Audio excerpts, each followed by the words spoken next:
university, was upgraded from the college to the university.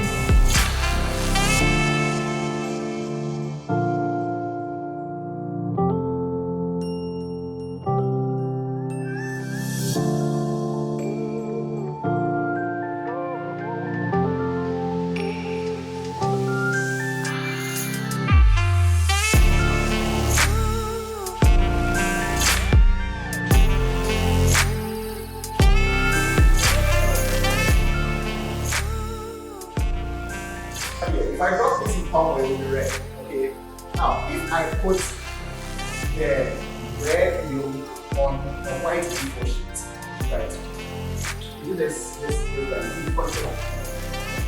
So I put this guy here on my white A4 sheet, and then I will roll it. So it's moving. Right?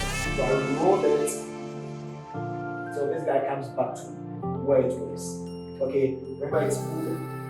What shape will it form on the A4 sheet? Right? The straight red line.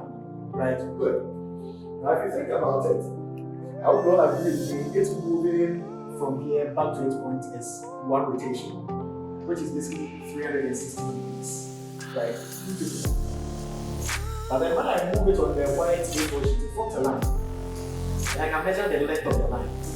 Right? So basically, what this is telling me is the circumference which is equal to the one rotation, which is equal to 360 degrees, would be the length that is drawn on the white A4 sheet. Then if I know the circumference of this guy, I know the length.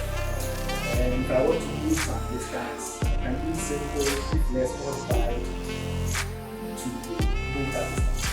Right. So that's basically what we're going to do.